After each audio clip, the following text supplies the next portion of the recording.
It is common to hear that successful people wake up at 4:30 a.m. They work for 16 or 18 hours straight before squeezing in maybe 5 or 6 hours of sleep before waking up and repeating. The early bird gets the worm, right? This implants the idea that if you do not wake up early, ready to work, you are lazy and you won't be successful. These philosophies and ideas are ingrained in our thoughts and beliefs, but do they stand for us biologically? Before I go any further, I have been preaching on the necessity of 8 hours of sleep a night, but I also have been waking up for the past couple years on a consistent basis at 4:30 a.m. on my weekday mornings. Now, while this schedule is starting to change, I began this to provide myself some peace and quiet in the mornings, to do my own personal reading and research before I left my house for the day, and it felt as though the rest of my day just turned into a rush. I believe it is vitally essential for each of us to set time aside on a consistent basis to work on the things that we love. Getting back to those ideals set by society, is it more beneficial for us to sacrifice sleep to work a little harder, to finish up a project or to respond to messages or emails? Matthew Walker writes in his book, Why We Sleep, a study across 4 large U.S. companies found that insufficient sleep cost almost $2,000 per employee per year in lost productivity. That amount rose to over $3,500 per employee in those suffering the most serious lack in sleep, with a net capital loss to these companies of $54 million annually. Loss of sleep cost each company on average $13.5 million a year. You tell me, is that loss of productivity or not? Now, why does this actually occur on a biological level? So our bodies go through sleep cycles every night. We go through deep sleep and we go through REM sleep. REM sleep is when we are dreaming. Now, throughout the night, these cycles do not stay the same length. So earlier in the night, we actually obtain more deep sleep. And as we move into more of the morning, we obtain more REM sleep. You may notice that you dream more vividly earlier in the morning. Now, why does it really matter if we dream or not? Well, problem solving actually occurs during REM sleep. So if you've ever noticed, if you are going through some issue in life, you many times dream about that. And that is your body's way of processing that information. Our REM sleep not only helps us solve problems, but it also helps us enhance skills and fill in the gaps in projects that we may be working on. It is no wonder that loss of sleep is literally costing millions every single year. And if you're still not yet convinced, an independent report by the RAND Corporation on the economic cost of insufficient sleep offers a sobering wake-up calls for CFOs and CEOs. Individuals who sleep fewer than 7 hours a night on average cause a staggering physical cost to their country compared to employees who sleep more than 8 hours each night.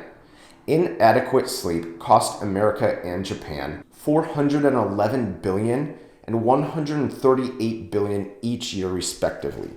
Insufficient sleep robs most nations of more than 2% of their GDP, amounting to the entire cost of each country's military.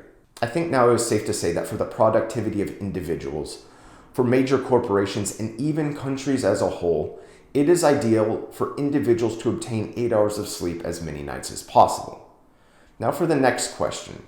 Is it ideal for every successful person to wake up in the 4 to 5 a.m. range? For this question, I want to walk back in time to when society did not look as it does today, to when we did not sleep in the safety of our homes, protecting us from predators and other environmental dangers, when we traveled as tribes to increase our chances of survival within many communities. Now, during those times, it was still essential for us to sleep 8 hours a night.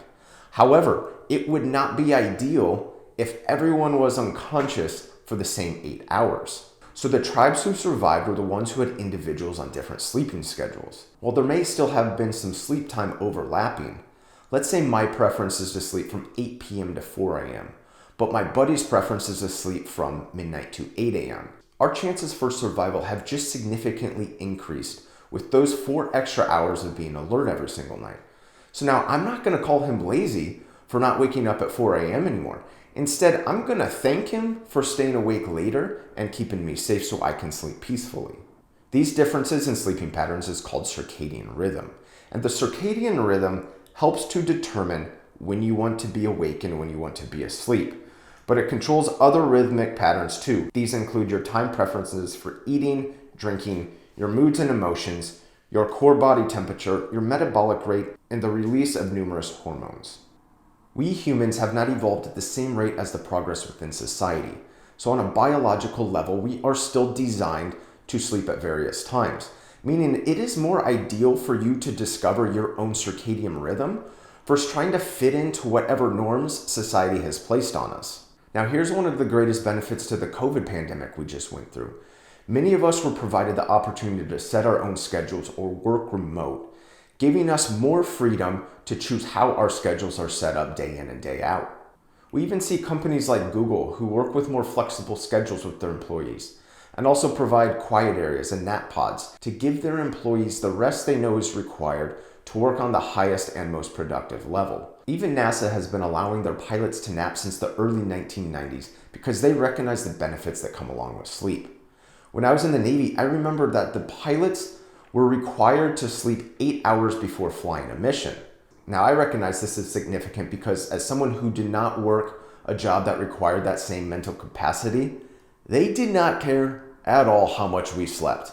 Now, would all these major companies in the military really allow for flexible schedules and require sleep if it did not increase bottom line and enhance productivity? Personally, I don't think so. With all this being said, if you're an individual who has always struggled to wake up or fall asleep early, maybe rather than coming down on yourself for being lazy and for not having what it takes to be hardworking and successful within the standard society has set, maybe utilize that same energy to discover your own personal circadian rhythm, and then set your schedule in alignment to your natural rhythms in this life.